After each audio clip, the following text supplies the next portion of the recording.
Une tempête de neige effaça le monde jusqu'au blanc et au silence.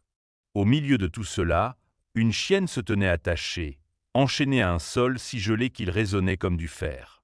Elle arquait son corps autour de deux minuscules chiots, les protégeant de ses côtes et de son souffle. Elle ne faisait aucun bruit. Ni gemisement, ni aboiement. Ses yeux restaient fixés sur la tempête, calmes, comme si elle attendait quelque chose qu'elle savait déjà ne viendrait jamais. Le froid s'intensifiait. La route disparaissait sous la neige. Le vent effaçait les traces aussi vite qu'elles apparaissaient. La nuit était en train de gagner, jusqu'à ce qu'un seul camion ralentisse et s'arrête. L'homme qui en descendit était entraîné pour le combat, pas pour la compassion. Névicile de métier, survivant par habitude. Mais ce silence l'arrêta plus violemment que n'importe quelle explosion ne l'avait jamais fait. Ce qui suivit allait révéler une cruauté cachée en plein jour et forcer une ville, longtemps experte dans l'art de détourner le regard, à enfin voir. Parce que parfois, les prières les plus puissantes ne sont jamais prononcées à voix haute. Elles sont vécues. Le matin arriva, déguisé en pardon. Le ciel se dégagea en un bleu d'hiver délavé, la lumière du soleil s'étalant, plate et froide, sur Brightwater. Les congères scintillaient comme des miroirs. L'estoïs exhalayent de fines volutes de vapeur. Les pins le long de la crête se tenaient courbés mais intacts, dignes dans leur endurance. C'était le genre de matin qui convainquait les gens que le pire était passé. Rowan Cad savait mieux que ça. L'hiver ne termine jamais rien proprement. Il fait une pause. Il conduisait son vieux pick-up le long de la route de service, près du déversoir abandonné, les pneus crissant sur la neige tassée. Sa posture était droite, habituelle, les épaules larges sous un haut camouflage ajusté à manches longues. À 40 ans, sa force était discrète, acquise, entretenue, jamais exhibée. Cheveux foncés coupés courts. Un visage dur, anguleux, adouci seulement par une patience apprise à la dure. Des yeux bleus qui observaient avant d'agir. Il se disait que ces trajets étaient pratiques.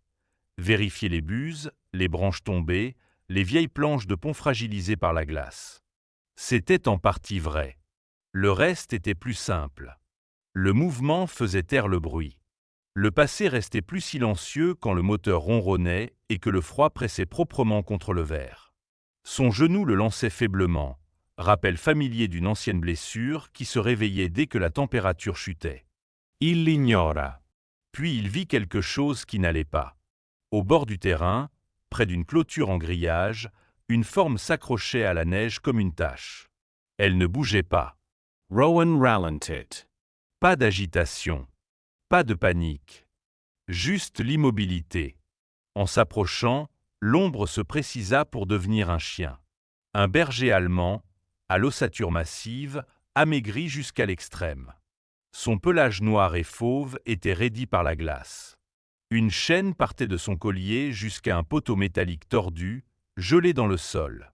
Sous sa poitrine, pressé contre la maigre chaleur qui lui restait, se trouvaient deux chiots, si petits qu'ils semblaient à peine réels. Ils étaient vivants.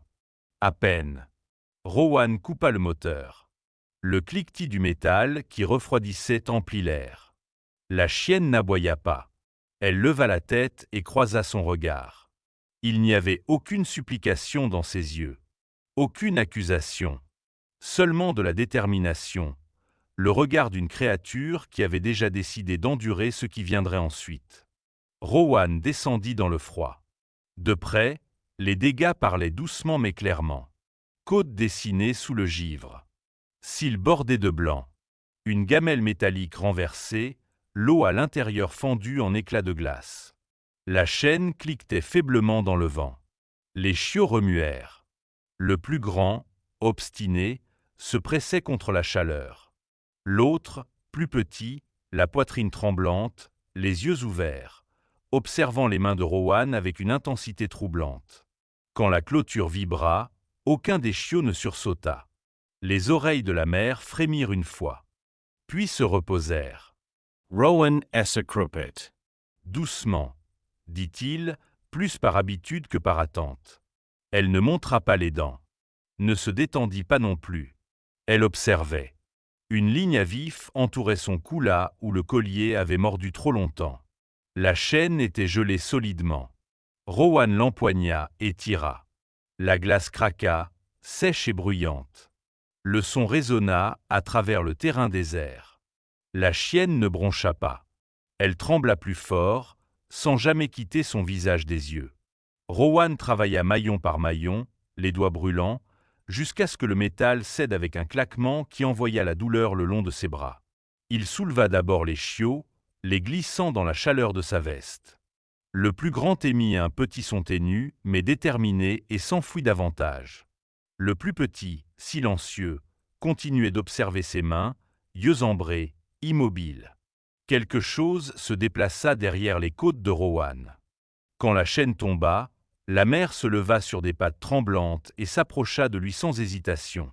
Elle posa brièvement sa tête contre sa cuisse, non pas en signe de soumission, mais de reconnaissance, puis se détourna comme pour partir. Rowan la suivit jusqu'au camion. Alors qu'il enroulait la chaîne, quelque chose accrocha son gant. Du plastique. Un collier de serrage industriel noir, cassé net, raidi par le froid. Rowan se fija. Les chiens errants ne portent pas de collier de serrage. Ce n'était pas de la négligence. C'était un abandon volontaire. Il enveloppa les chiens dans une vieille couverture, mit le chauffage à fond et démarra. La mère se recroquevilla autour des chiots, formant un abri de chair et de volonté. Quand la porte se ferma, elle expira. Rowan observa sa respiration embuer l'air et se demanda quelle nuit pouvait apprendre à une créature à faire davantage confiance au silence qu'au bruit. La clinique du docteur Emory Queen était ouverte, comme toujours. Emory avait 42 ans, le regard vif, les cheveux tirés en arrière, un humour sec comme des feuilles d'hiver.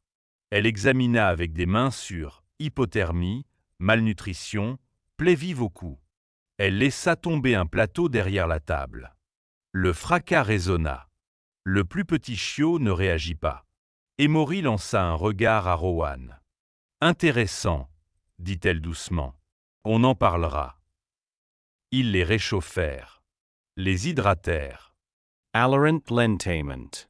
Rowan resta là où le chiot pouvait voir ses mains. Dehors, la ville brillait d'une douceur trompeuse. Rowan retourna plus tard sur le terrain.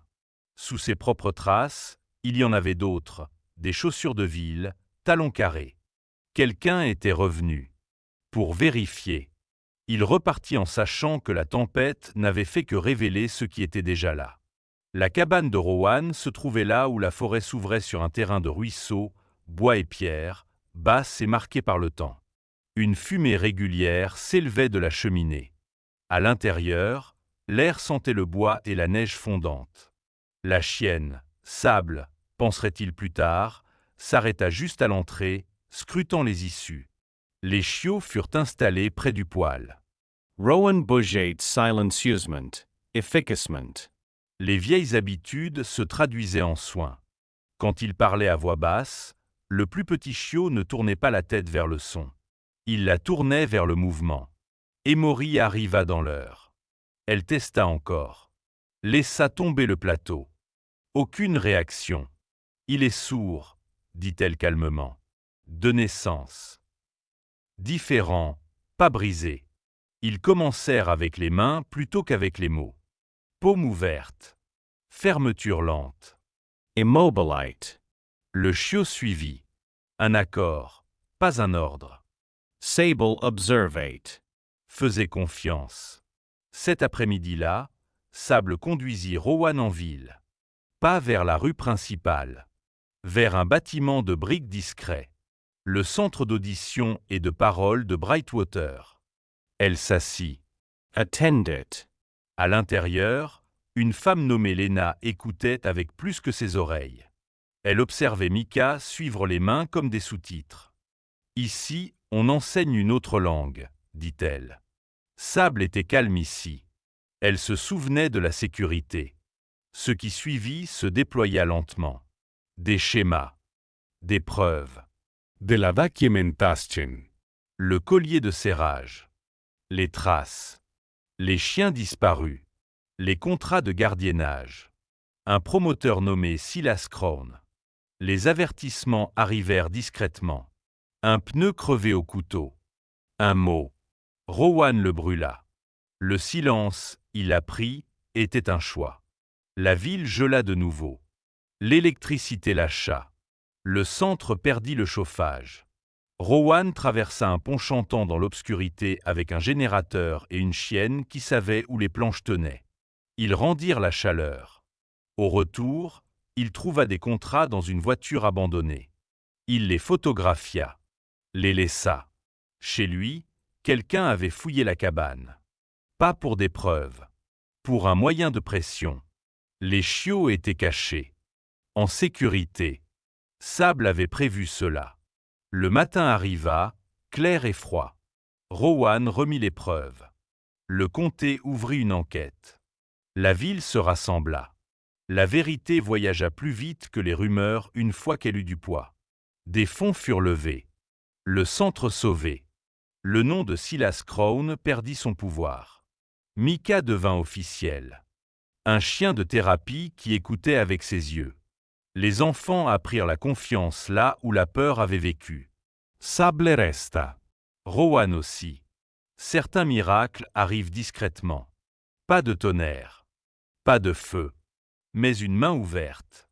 Une porte qu'on ne choisit pas d'ignorer. Un chien qui refuse d'abandonner.